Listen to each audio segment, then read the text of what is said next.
Hello guys, welcome back to our YouTube channel love की tech. I hope कि आप सब हैप्पी एंड हेल्दी होंगे। तो चलिए शुरू करते हैं यार, एक और नई फ़नी स्टोरी। मुझे लग तो नहीं रहा ये आपको पसंद आ रही है, पर फिर भी यार एक लास्ट कोशिश और, एक स्टोरी और है। चलो फिर आगे आप बोलोगे तो करूँगी, वरना ये लास्ट स्टोरी है फ़नी स्टोरी में से, ठीक है।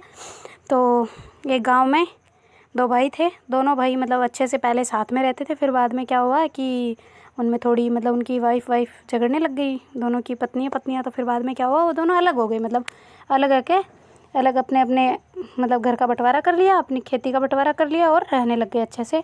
तो क्या हुआ कि जो बड़ा भाई था वो बड़ा चंट खोपड़ी था, वो मतलब थोड़ा ज़्यादा उस लालच में था। और जो छोटा भाई था वो बिल्कुल मतलब दूसरों को जलाने में माहिर, मतलब अंदर वाली दिमाग उसमें ज़्यादा ऐसा वाला था ना। तो क्या होता है कि जो बड़ा भाई है उसको मतलब बड़ी दुश्मनी हो गई थी ना अपने छोटे भाई से। तो उसने क्या किया, उसके खेत में जाके अपनी भैंसें चरा ली, सारी भैंसें चरा ली। तो वो जो मतलब गेहूं के भूसा के ऊपर जो दाने थे वो तो सारे मतलब खा गए, भैंसों ने खा लिया, अब तो कुछ बचा ही नहीं। तो फिर जो सुबह उठ के उसने, छोटे भाई ने जाके देखा वहाँ पे, तो मतलब सारी घर की तो जो सॉरी खेत की जो थी वो फसल, वो तो ख़राब हो चुकी है। अब क्या करे उसका, है ना। तो बेचारा परेशान, फिर सोचे कि चलो कुछ तो करना ही पड़ेगा ना। मतलब तो जुगाड़ लगाया उसने, और सारे गेहूं के जो भूसे थे ना उनको काट के, उसको बिल्कुल बारीक बारीक काट के बेच दिया। तो लोगों ने ख़रीद भी लिया उसको, क्योंकि उसने बारीक बारीक काट के चारे के दाम पे बेचा था उसको।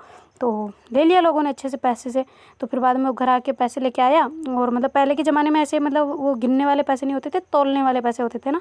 तो वो क्या किया उसने, उसके पास मतलब वो तौला नहीं था ना, जो तौलने क्या होता है ना, तौला जिसे बोलते हैं। अभी आजकल आप सब्जी मंडी में जाओ तो आपको दिख जाएगा तौला, ऐसे 2 कटोरियाँ जैसे, वैसे उसे तौला बोलते हैं ना, जिसमें किलो 2 किलो ऐसे बाट रख के, मतलब बाट पत्थर जैसे से होते हैं ना, वो रख के तौला जाता है ना। तो उसने क्या किया, अपने बड़े भाई के पास चला गया और बोला कि भैया आप मुझे ना तौला दे दें, मुझे पैसे तौलने हैं। तो कहते पैसे तौलने हैं, तुम्हारे पास कहाँ से है। तो फिर वो बोले मैंने ना गेहूं की फसल बेच दी मेरी, तो मतलब मेरे पास अच्छे खासे पैसे हो गए, तो मुझे तौलने हैं ना उन्हें। तो एक आप मेरे को एक शुक्रगुजार करें मेरे पे कि आप मुझे अपना तौला दे दें। तो ऐसे करके ले जाता है वो तौला और खट खट करके उसको तौल लेता है। तो उसका बड़ा भाई, भाई ओ भाई, इसने तो गेहूँ बेच के इतने पैसे कमा लिए, कैसे कमा लिए भाई। मैंने तो मतलब गेहूँ बेचने पे भी इतने नहीं होते जितने से इसने कमा लिए। तो भाई को लालच आ गया फिर से। तो उसने क्या किया, मतलब जाके अपनी भैंसों को खुद ही चरा लिया उसमें, और फिर बाद में वो ऐसे डांडो, मतलब जो उनको काटा नहीं उसने, और ऐसे ही बेच रहा है कि ले लो, कोई ले लो ले लो। अब कौन ले उनको भाई, अब अगर वो काट के अच्छे से करके देता तो सब ले लेते, पर वो बेचने लग गया तो अब कोई लेता ही नहीं उसके उसको। तो परेशान हो गया, फिर वापस आए, हो गए तो ये तो है ना, हमें जानबूझ के उल्लू बनाया था इसने, तो ऐसा कुछ भी नहीं है ना। तो वो बड़ा गुस्सा हो गया ना उसको। तो फिर उसने क्या किया, उसकी भैंस थी ना उसको मार डाला, मतलब चोरी छुपे उसने उसकी भैंस को मार डाला। तो उसने क्या किया, उसकी जो खाल थी ना भैंस की, तो उसको लेके चला गया बेचने के लिए। वो जो छोटा भाई था वो, कि अब चलो कुछ तो, भैंस तो चली गई, अब क्या कर सकता, उसे नहीं पता ना कि बड़े भाई ने मारी है। तो वो आराम से निकल गया उसको लेके, और जाके एक पेड़ पे जाके बैठ गया। परेशान हो गया पूरे दिन, मतलब गया चमार के, वहाँ पे भी उसने खरीदी नहीं। तो फिर बाद में वो जाके परेशान हो गया बेचारा, तो जाके बरगद के पेड़ के ऊपर जाके बैठ गया। तो नीचे क्या हुआ था, 4 चोर थे वो, तो नीचे चोरी करके मतलब वो सामान सारा लेके आए हुए थे वहाँ पे, और मतलब जो बंटवारा कर रहे थे वो सामान का, जो मतलब उन्होंने जो सोना वगैरह चुराया है उसका बंटवारा कर रहे थे ना। तो पैसे वगैरह जो भी चुराया उसके बंटवारा करने के लिए वो उस पेड़ के नीचे बैठे थे रात के टाइम पे। तो उसमें वो 4 चोर बिल्कुल मतलब कोई भी सही सलामत नहीं था। उनमें से एक की टांग टूटी हुई, एक बहरा, एक देख नहीं सकता आँखों से अपनी, और एक सुन नहीं सकता।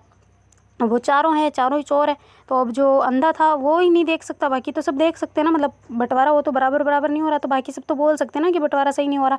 बाकी सबकी आंखें तो है कम से कम, बाकी तो कुछ नहीं है, मतलब कान चाहे उसके नहीं है, चाहे पैर नहीं है, चाहे किसी के मतलब नहीं है, जबान बोल नहीं सकता, पर आंखें तो है ना, तो देख सकते हैं वो तो। जो नहीं देख सकता ना, उसने कहा कि भाई देखो, अगर आप लोगों ने चीटिंग की मेरे साथ में, मतलब सही बंटवारा नहीं किया ना, तो भगवान के घर से बिजली पड़ेगी भाई, देख लेना। वो भी कड़ कड़ कड़ करती हुई नीचे आएगी, ये देख लेना आप। तो ऐसे करके वो बोला उसने कि भाई बराबर जो हक की पाती है ना वही करना, आप ऐसे बिना हक की मत कर लेना। तो मुझे दिखता नहीं है, राम के घर से बिजली पड़ेगी आपके ऊपर अगर आपने कोई चीटिंग की। तो ऐसा करके वो बोलता है। तो सारे कहते हैं कि चलो ठीक है कोई ना, इशारों में वो तीनों ही ऐसे मतलब बातें कर लेते हैं ना आंखों से, कि इसको क्या ही पता चलना है। तो ऐसे करके उसके थोड़ा सा कम रख देते हैं उसके सामने, और बाकी तीनों ही बराबर बराबर लेके बैठ जाते ना। तो वो जो ऊपर बैठा हुआ है अपना छोटा भाई, तो उसको ऐसे मतलब दिख तो रहा होता है, क्योंकि जो पूर्णिमा वाली रात होती है तो सारे ही मतलब प्रकाश ही प्रकाश हो रखा होता है, तो उसको दिख रहा होता है कि इसको कम है और ये तीनों चीटिंग कर रहे हो। तो उसने क्या किया, वो जो उसके साथ में जो था ना भैंस की चमड़ी उसको बेचने के निकला था वो, तो उसको छोड़ दिया उसने ऊपर से ही। तो ऐसे वो खड़खड़ खड़खड़ करते हुए आई नीचे क्योंकि भाई वो तो चमड़ा है, वो ऐसे सूखा उखा हो गया ना दिन सुबह ऐसे घूमते घूमते। तो उसने जैसे ही उसे छोड़ा तो मतलब इस डाली से उस डाली पे टकराए, इस डाली से उस डाली पे टकराए। बड़ा पेड़ था ना बरगद का, तो ऐसे कड़कड़ कड़कड़ करते करते नीचे आई। तो वो सब डर गए कि भाई सच में बिजली पड़ गई। तो सारे अंधे लंगड़े सब भगने लग गए। लंगड़े से भगा नहीं जा रहा, फिर भी भग रहा। अंधे इधर उधर इधर उधर उधर भग रहा कि कहीं तो रास्ता दिखेगा मतलब कहीं तो रास्ता मिलेगा उसको। तो ऐसे करके वो इधर उधर भागने लग गए। तो चारों ही चोर वहाँ से भाग गए। तो उसने क्या किया, उस सारा जो उसके सोने चांदी जो भी पड़े थे ना, तो उसको उठा के वो घर लेके आ गया। घर लेके आते ही मतलब जो उसके बड़े भाई था उसको फिर से बोलने गया कि भाई साहब तौला दे मुझे, तो मेरे पैसे तोलने। तो कहते किस बात के पैसे? तो कहते मेरी भैंस बेच के आए हो ना, उसके पैसे हैं मेरे पास।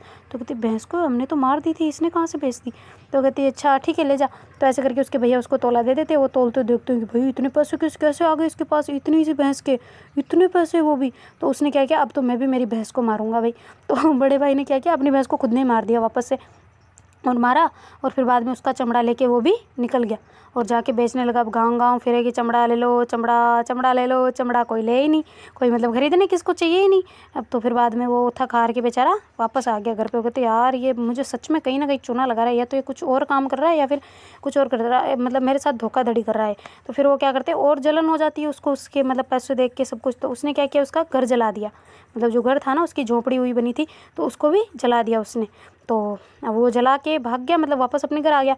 तो वो जो छोटा भाई वो तो रोने लग गया कि अब क्या करूँ यार, भगवान मेरी किस्मत कैसे लिख रहे हो यार, सब कुछ ख़त्म ही होता जा रहा है। तो उसके भाई ने क्या किया, छोटे भाई ने उसकी जो राख बची हुई थी ना, बानी जिसको बोलते राख, राख मतलब जो जला हुआ बचा होता है ना, ऐस ऐस जिसको बोलते हैं, उसको क्या किया उसने इकट्ठा किया और फिर बाद में अपनी झोले में भर के गधे के ऊपर लाद के, मतलब उसके पास गधा भी था ना, तो उसके ऊपर लाद दिया, मतलब उसके ऊपर रख दिया और लेके चलने लग गया। अभी बेच के आएंगे, क्या करें इसको लेके। तो ऐसे वो चालाक दिमाग उसका बहुत तेज चलता था। पर तो वो चलने लग गया और ऐसे कह मतलब बोलता नहीं हो कि मतलब कोई राख ले लो राख ले लो, ऐसे नहीं बोल रहा हो। तो वो चले जा रहा है ना। तो फिर बाद में थोड़ी आगे चला तो क्या हुआ कि एक मतलब जो सेठ सेठानी पैदल पैदल जा रहे थे ना, तो वो मतलब बड़े बूढ़े थे थोड़े से और उनके पास पैसे वगैरह भी बहुत थे। उसने देख लिए सबने, छोटे ने, और वो जो चल रहे थे, पर उसने कुछ नहीं बोला, वो भी उनके साथ साथ निकलने लग गया। तो जो सेठ था वो बोला कि भाई साहब आप किधर जा रहे हो? तो बोला कि मैं इधर आगे जा रहा हूँ, शहर में जा रहा हूँ। तो कहते हमें भी वहीं जाना है, आप एक काम करेंगे, मेरी जो ये सेठानी है बहुत थक गई है, आप एक काम करें इसको आपके गधे पे बैठा दे। तो कहती वो जो था ना छोटा भाई, वो कहता है कि अरे साहब मैं बिठा तो दूंगा सेठ जी, पर एक मेरे को शर्त रखनी है इसके ऊपर। तो कहती बोले क्या? तो कहती मेरे माल का कुमाल नहीं होना चाहिए। तो कहते क्या मतलब? तो कहते कि इसका ये मतलब है कि मेरे इसके अंदर बहुत कीमती माल रखा हुआ है, और अगर माल जो मतलब बर्बाद हो गया ना तो फिर आपकी जिम्मेदारी होगी। तो कहते सेठ जी कहते कि ऐसे कैसे बर्बाद हो जाएगी भाई? तो कहती अरे वो ना इसके ऊपर अगर कोई मतलब बैठ के पाद मार देना तो ये माल का कुमाल हो जाता है। तो कहती क्या ऐसे भी होता है? तो कहती हाँ बिल्कुल, आप आपकी सेठानी को बोल देंगे ये इस पे बैठ के पा देना, पहले बता रहा हूँ मैं, अगर पा दिया और मेरे माल का जो कुमाल हो गया ना तो फिर मैं देखना आपसे इसकी पूरी पेमेंट ले लूँगा आपसे। तो कहते हाँ हाँ ठीक है, नहीं करेगी ऐसा। तो ऐसे करके फिर वो थके हुए भी थे बेचारे, लाचार थे वो भी। तो उसने क्या किया, उसकी सेठानी को वहाँ पे बिठा दिया कि चलो बैठ जाओ। तो ऐसे करके वो गधे को लेके सिटी में पहुंच गया, शहर में जहाँ पे मतलब जाना था उसको। तो जाके वहाँ पे वो कहा कि चलो भाई आपका भी शहर आ गया, मैं भी जाता हूँ अब। तो ऐसे करके उसने सेठानी को उतारा नीचे। तो बोला कि देखो रुको रुको रुको भाई, आप जाना नहीं पहले आप चले गए तो भाई मेरा पता नहीं क्या माल का कुमाल हो गया हो। और सेठानी जी कहीं आपने मतलब पात तो नहीं मारी ना यहाँ पे? तो कहती नहीं नहीं बिल्कुल नहीं, मैंने फार्ट नहीं किया। तो ऐसे करके वो बोलती। तो फिर जो वो छोटा भाई है वो कहता है कि अरे नहीं भाई आप रुक जाओ एक मिनट, मेरे को कंफर्म करने दो, पहले मुझे चेक करने दो भाई, मेरा माल ख़राब हो जाए तो मैं क्या बेचूंगा वहाँ जाके भाई। तो ऐसे करके फिर वो कहते अच्छा ठीक है कर ले भाई। वो सेठानी बोली कि कॉन्फिडेंस से बोली ना, क्योंकि उसने तो किया नहीं होता। तो कहती ठीक है तो कर ले भाई, तू चेक ही करना चाहता है ना तो कर ले। तो ऐसे करके बोलती है ना, तो वो जो चेक करता है वो कहते ये देखो जी भाई, ये राख हो गई जी भाई, अब मैं क्या बेचूंगा भाई, मेरे को तो भाई पैसे चाहिए, देख लो ये ऐसे ऐसे, मैं इस राख को कहाँ बेचूंगा, मैं क्या करूँगा, मेरे तो सेठ घर पे मारेगा मेरे को, और मेरे जो मालिक है वो तो मेरे को पीट डालेंगे, क्योंकि उन्होंने तो मेरे को माल दे के भेजा था, इसमें तो बहुत ज़्यादा पैसे थे, सब कुछ था, अब क्या करूँ मैं इसका। तो ऐसे करके वो थोड़ा रोने धोने लग गया। तो सेठ जी बोले अरे कुछ नहीं था, इसने किया ही नहीं, ये बोल रही है। तो कहते ये नहीं बोल रहे, आपने क्या पीछे जाके सूंघ के थोड़ी देखा है कि मतलब नहीं किया इसने। तो कहते कि अच्छा बहस करने से तो अच्छा इसको पैसे दे दे। तो उन दोनों ने क्या किया, उसको उसके बराबर पैसे दे दिए कि चल ले, तेरे जो इसका मोल बैठता वो ले ले। तो ऐसे करके पैसे दे दिए। वो बड़ी खुशी खुशी गधे को लेके वापस अपने घर आ गया, और घर आते फिर से गया अपने बड़े भाई के पास में और उसको कहा कि ला भाई तोला दे दे। तो कहती कि किस लिए? तो कहती कि अरे वो मैं आज मेरी घर की राख बेच के आया हूँ ना, तो उसकी मतलब मुझे पैसे तोलने हैं उसके। तो कहती अच्छा ठीक है ले जा फिर। तो ऐसे करके वो उसको दे दिया। तो वो सोचे कि यार सच में ये पैसे लाया है या एम ही मतलब बोल रहा है। तो वो पीछे पीछे उसके जाता है और देखने लग जाता है ना, तो वो सच में पैसे तोल रहा है और बहुत ज़्यादा तोल रहा है। तो वो सोचे भाई तो इसने तो सच में राख बेच दी, चलो भाई ये काम हम भी करते हैं, चलो शुरू हो जाओ। तो ऐसे करके वो क्या करता है, अपने घर को दोनों पति पत्नी होते हैं ना, वो दोनों अपने घर को मतलब जला देते हैं और उसकी राख होती है उसको लेके भर के मतलब बाज़ार में निकल जाते हैं और बेचने लग जाते हैं। भाई राख ले लियो राख, भाई राख ले लियो राख, ऐसे करके आवाज़ लगा रहे होते हैं। पर अब वो तो गाँव है, गाँव में तो सारों के घर में राख होती है, सभी लकड़ी से चूल्हा जलता है तो सबके घर में होती है राख। तो वो राख कौन ले भाई, सब उसके ऊपर हंस रहे हैं कि पागल है राख बेच रहा है, पागल है राख बेच रहा है। तो ऐसे करके वो हंस रहे होते हैं। तो वो परेशान हो जाता है। फिर शाम को घर आते हो करते भाई ये तो बहुत बुरा अपने को लगा रहा है और अब तो इसकी पत्नी को मारूंगा मैं तो ऐसे करके बड़ा भाई जाता है, रात में उसकी पत्नी को मार के वापस आ जाता है अपने घर पे ना। तो जब सुबह उठ के वो छोटा भाई देखता है तो उसकी पत्नी तो मरी हुई। तो कहती हाय रे ये उस कर्म कुकर्म किसने कर दिया मेरे घर पे, आज फिर से क्या हो रहा है, मेरी किस्मत क्यों इतनी ख़राब होती जा रही है। तो ऐसे करके वो रोने लग जाता है बड़े ज़ोर ज़ोर से। तो फिर क्या करता है वो कहता है कि अब क्या करूँ मैं इसका। तो ऐसे करके वो उसको कंधे पे उठाता है, कोई होता तो है नहीं उसके बेटे बेटी कुछ भी नहीं होते। तो क्या करता है उसको कंधे पे उठाता है और मतलब निकल जाता है शमशान घाट की तरफ ना। तो उधर जा रहा होता है तो एक मतलब बीच में उनको एक औरत मिलती है ना। तो औरत कहती है कि भाई देख मुझे ना एक बीमारी है, मैं जब तक किसी औरत से बात करके 5 मिनट बैठ के उसके साथ बात ना करूँ ना तो मेरा मतलब पूरा दिन नहीं गुजरता। तो कहती तो मैं क्या करूँ इसमें। तो ऐसा करके छोटा भाई कहता है ना। तो कहती कि अरे भाई ये बात है कि तुम्हारे पास तुम्हारी औरत है। तो भाई है ना वो कहता है कि भाई देखो मैं बैठा तो दूँ इसको तुम्हारे पास में, पर क्या है कि मेरी पत्नी की हो रही है तबीयत ख़राब, इसको आ रही है बुखार बड़ी तेज़ और मैं इसको लेके जा रहा हूँ शहर, वो भी ठीक करवाने, अगर इसको कुछ हो गया तो तेरी जिम्मेदारी है फिर। तो वो कहती है हाँ हाँ ठीक है, मैं 5 मिनट ही बात करूँगी, ज़्यादा नहीं करूँगी, मेरे को ये आदत है, मैं नहीं जा सकती फिर आगे चल नहीं सकती, मेरे को 5 मिनट बात करनी पड़ती है किसी से। तो कहता है अच्छा ठीक है फिर कर लो। तो ऐसे करके वो मतलब कहते हैं मैं घूंघट नहीं उठाऊँगा इसका, ठीक है ना। तो कहते हैं हाँ हाँ ठीक है। तो ऐसे करके वो जो औरत होती है ना वो 5-10 मिनट उससे बातें करती है।